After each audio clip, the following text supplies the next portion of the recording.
to the following. They've stipulated that the female caller on the 911 tape from January 17, 2008 at 6:14 p.m. is Denise Lee.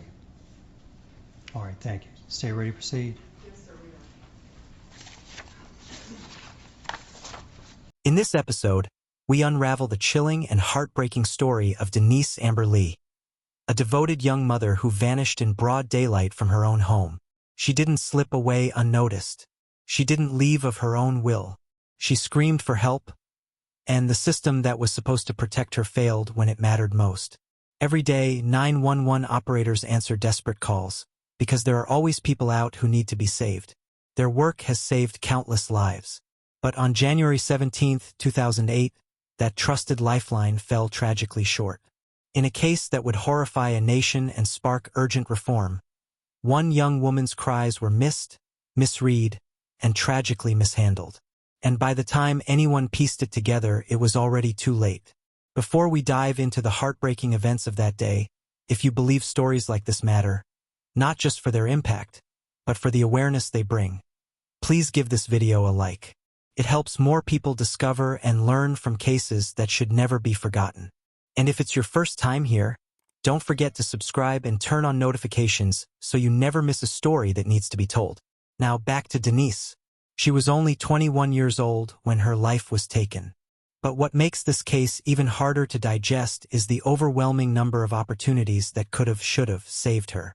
She met Nathan Lee when she was just 17. He was 19. The moment they met, their connection was undeniable. It didn't take long for them to dream of a life together. Marriage followed swiftly, then two beautiful sons, Noah and Adam.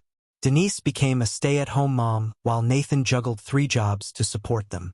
It wasn't easy, but it was exactly the life they both wanted. Nathan often remembered the first Valentine's Day they spent together. He gave her a heart-shaped ring. She wore it every single day, never once taking it off. It was a symbol of their love, their promise, their family. On the morning of January 17, 2008, Nathan left for work early. He worked as a power meter reader and slipped out before the boys or Denise even woke up. Around 11 a.m., he had called her to find out how they were. She answered casually, mentioning she was giving Noah a haircut on the back porch of their home in Northport, Florida. By 3 p.m., Nathan's shift was over.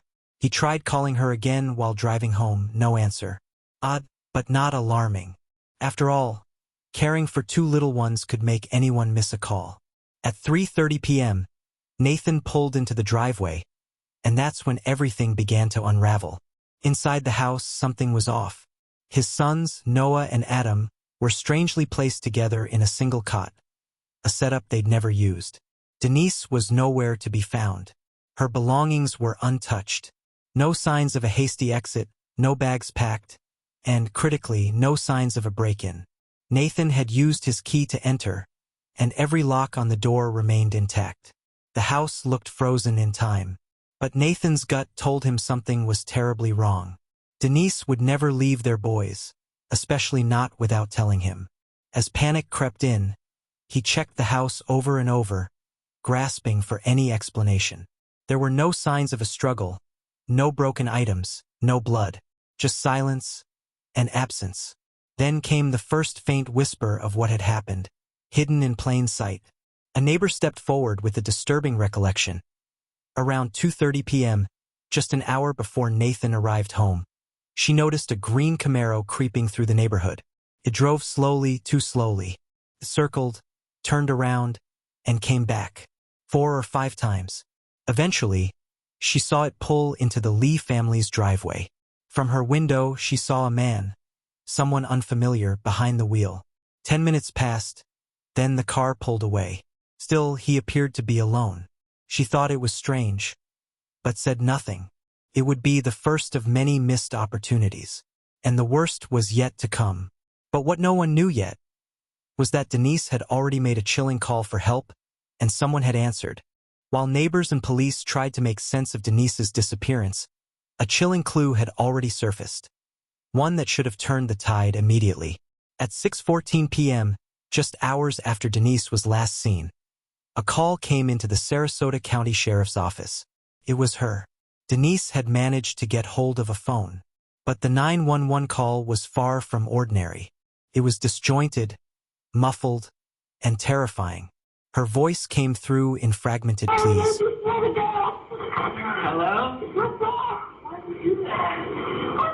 I just want to see my family. Hello?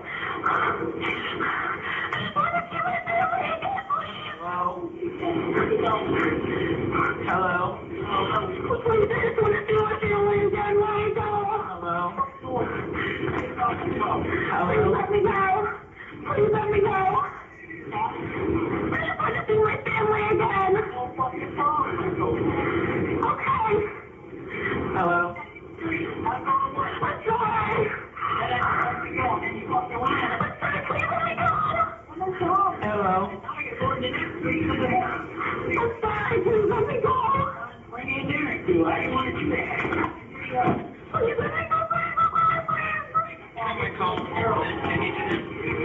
Hello? Please let me go, God, please. Hello? Help me. What's the address? What's the address that you're at?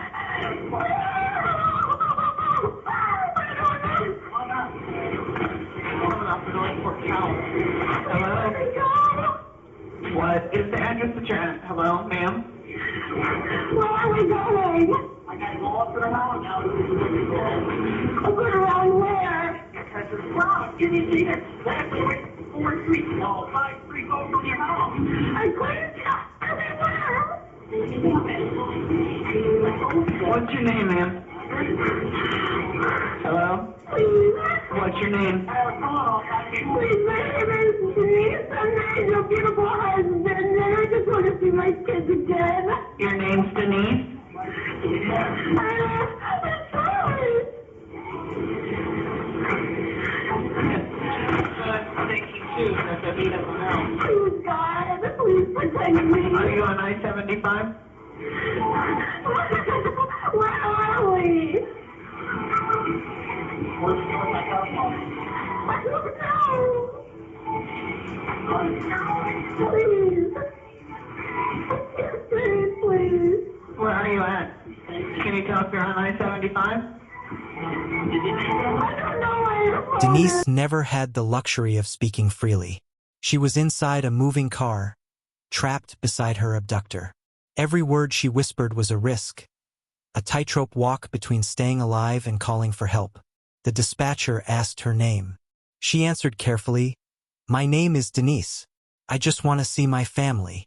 But the dispatcher didn't press. Instead of recognizing her coded cries, they asked her repeatedly for her location, something she clearly couldn't provide without alerting her captor. At one point, you can hear a male voice in the background, agitated, questioning her. "Where's my phone?" he demands. Denise responds with heartbreaking calm. "Please, let me go." She wasn't just begging. She was navigating a nightmare. The man, later identified as Michael Lee King, seemed to grow more suspicious by the second. At one point, his tone shifts. "I was gonna let you go," he tells her, his words soaked in menace. But now, the threat hangs in the air, and the dispatcher, still fumbling, still saying hello. Denise tried again, telling the operator she was married, that she had children, that she wanted to see them again. The dispatcher repeated back, "Your name is Denise?" as though finally understanding what was unfolding. But precious minutes had already slipped away. By the time the call abruptly ended, Denise's final words being a quiet, almost defeated "help me." There was more than enough to suggest an abduction in progress. Her name, her plea, the fear in her voice, all of it unmistakable. Even more tragically, law enforcement already had the phone number from which the call was made.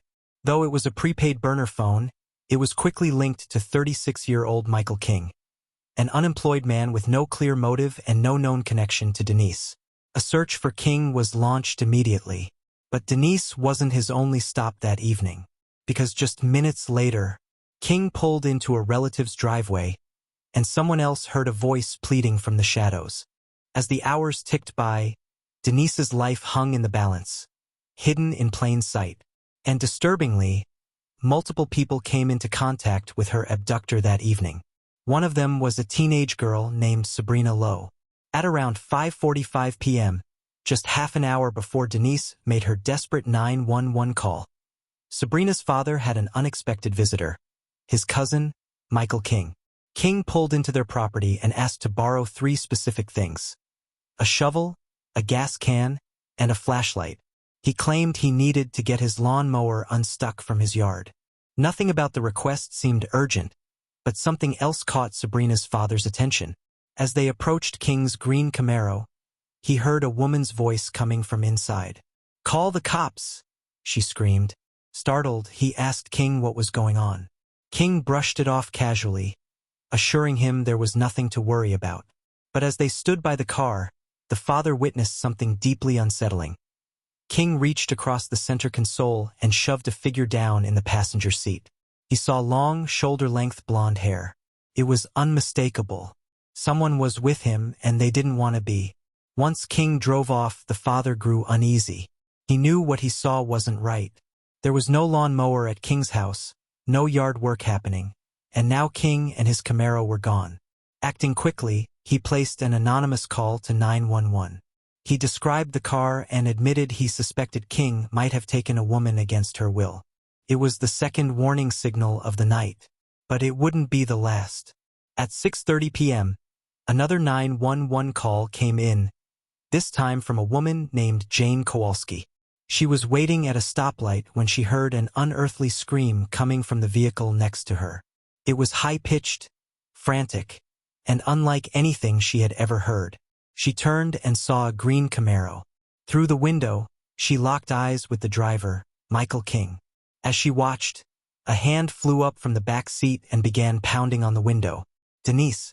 The man responded by pushing her down again, trying to conceal her. Jane knew something was terribly wrong. She eased forward, hoping he would pull in front of her so she could catch his license plate. But King seemed to realize what she was trying to do. He abruptly switched lanes and got behind her, turning off onto Toledo Blade Boulevard. Jane attempted to follow, but the traffic was too heavy. Her call to 911 came through, but it was never relayed. Despite the fact that Denise's abduction was already in progress and an active investigation was underway, Charlotte County dispatchers failed to link Jane's call to the ongoing case. They never broadcast a description of the green Camaro. They never alerted units nearby. Multiple sheriff's deputies were already in the area that night, but none of them knew what to look for. And while help slipped further out of reach, Michael King was preparing for something much, much darker. By nightfall, law enforcement finally caught a break. With Denise still missing and Michael King now identified as the prime suspect, authorities set up a checkpoint along Toledo Blade Boulevard, the same road Jane Kowalski had seen him turn onto. Just after 9 p.m., King's green Chevrolet Camaro was spotted. Officers initiated a traffic stop. He was evasive, uncooperative. It took a firm threat from an officer, hand on weapon, to force him out of the vehicle. As King stepped into the headlights, several things became immediately apparent. His jeans were soaked from the waist down, and his shoes were caked in fresh mud. He was arrested on the spot. Inside the Camaro, officers made a grim inventory. A dirty shovel, a red gas can, a burner phone, and a heart-shaped ring. It was Denise's ring, the one Nathan had given her on their first Valentine's Day. But Denise was nowhere to be found. The clock was ticking, and search teams were deployed immediately. For 2 agonizing days, law enforcement scoured locations connected to King: his home, properties he had visited, wooded areas, and rural clearings. Denise's family, including her father Rick Goff, a detective himself, joined the search, clinging to any shred of hope. But on January 19th, that hope was shattered. A searcher combing through a remote lot off Plantation Boulevard noticed something strange: a patch of dirt that appeared freshly disturbed. When they began to dig, they uncovered a shallow grave, about 3 feet deep. Inside was the body of Denise Amber Lee. She had been shot once in the head. Her wrists were bruised, indicating she had been tied up and struggled to escape. There were also signs that she had been Abu's addition. She had fought for her life, but the odds and time had not been in her favor. Back at the lab, the physical evidence built a mountain no defense team could climb. Denise's hair and fingerprints were found inside King's car. The duct tape recovered from his home still had strands of her hair attached. And the shovel, so casually borrowed, held traces of disturbed earth and fibers. King was formally charged with first-degree murder and kidnapping. When confronted, he offered no explanation, no confession.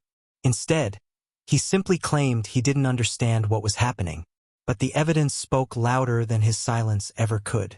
Yet even as the case against Michael King solidified, his legal team began building a shocking defense strategy.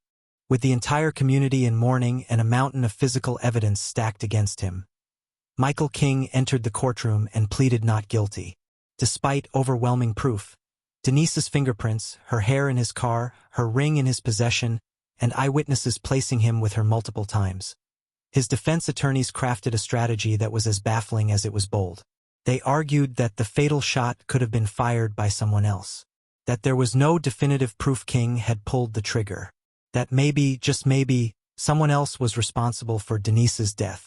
But the jury didn't buy it. Prosecutors presented a crystal-clear timeline. Denise was abducted from her home in broad daylight. She courageously called 911 from a burner phone she managed to hide. She was seen fighting for her life from the back of a Camaro. And King, who had borrowed tools under suspicious circumstances, was later found with all the evidence connecting him to her abduction, rape, and murder. They also had forensic testimony. DNA from the crime scene matched King. Witnesses, including his own cousin, told the court how he appeared panicked and controlling. And although the murder weapon was never found, the absence of the gun didn't weaken the prosecution's case. In fact, it made King's silence even more damning. One of the most chilling testimonies came from Harold Muxlow, King's cousin.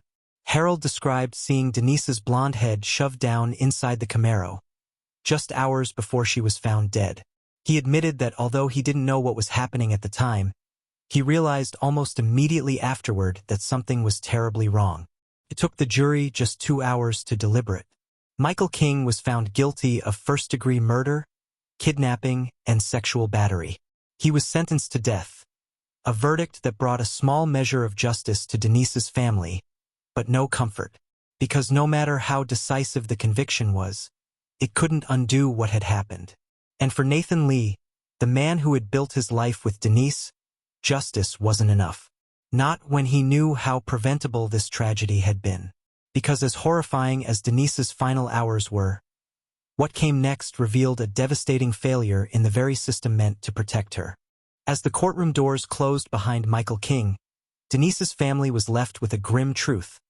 They had justice, but not Denise. And the most painful part? Her death could have been prevented. In the aftermath, the flaws in the 911 system came under fire. For separate calls, each offering crucial information, were never connected. Jane Kowalski's report of the screaming woman in the green Camaro was never passed to Northport police. Sabrina Lowe's father's warning about a woman yelling from King's car? Ignored. Even Denise's own desperate call, where she named herself and begged to go home, was mishandled. Charlotte County Dispatch failed to relay key details to nearby officers. Had they done so, Denise might have been saved. For Nathan Lee, that realization became a turning point. Out of grief, he founded the Denise Amber Lee Foundation, aimed at improving 911 training nationwide. He joined forces with Denise's father, Detective Rick Goff, and together they pushed for the Denise Amber Lee Act, a Florida law requiring all dispatchers to be professionally trained. Nathan didn't stop there. He became a national advocate, speaking at conferences and urging reform. His mission was simple: make sure no other family suffers the way his did. Yet, even as policy changed, the pain at home remained. As Florida's emergency response system evolved, the Lee family was left grappling with a loss no law could fix. Nathan Lee, once a hopeful young husband, was now raising Noah and Adam alone. Their home, once filled with Denise's laughter, was now steeped in silence and sorrow. Nathan admitted that he stayed numb for a long time, believing that staying strong for his sons would hold their world together. But strength, he learned, has its limits. Grief crept in during quiet moments, and each night reminded him of the life they were meant to share. Determined not to let Denise's bravery be forgotten, Nathan poured his pain into purpose. The Denise Amber Lee Foundation grew, pushing for nationwide improvements in 911 training. States began to adopt stricter protocols, many modeled after legislation passed in Denise's name. In 2012, Nathan sued the Charlotte County Sheriff's Office, citing negligence in how they handled the 911 calls. The case was settled for $1.25 million, a symbolic recognition of the system's failure. He used part of the money for his son's future and invested the rest into the foundation's mission. Friends remembered Denise as kind, joyful, and deeply devoted to her children. To Nathan, she was his partner and peace. Her loss, an ache that would never fully fade. And yet, her legacy shines. Because of Denise, 911 operators are better trained. Lives are being saved. In the end, it's not just about what she lost, but what she gave the world in return. More than anything, Denise Amber Lee wanted to live. In her final hours, she fought with everything she had, not just for herself, but for her children. Her 911 call, though broken and desperate, was a lifeline. She named herself, shared clues, and used the only tool left to her, her voice. Though the system failed her, her voice now echoes nationwide. Today, Nathan Lee speaks across the country, not for revenge, but for change. Through the Denise Amber Lee Foundation, dispatchers are now trained to recognize distress in even the most chaotic calls. Her story is taught in police academies. It's no longer just a tragedy. It's a blueprint for reform. To her sons, Noah and Adam, Denise is remembered as a loving mother who fought to the end. And to Nathan, she remains his greatest reason to keep going. Denise's legacy continues to save lives. Her story reminds us, when systems fail, real people pay the price. But now, because of her, someone else's worst day might have a different ending. The next life saved could be someone you love. Thank you for watching. Every victim deserves their story told. If you found this story shocking and heartbreaking, subscribe to Crime Uncovered and help keep their memory alive. What do you think about Denise's murder? Leave your thoughts in the comments. Until next time, keep questioning everything.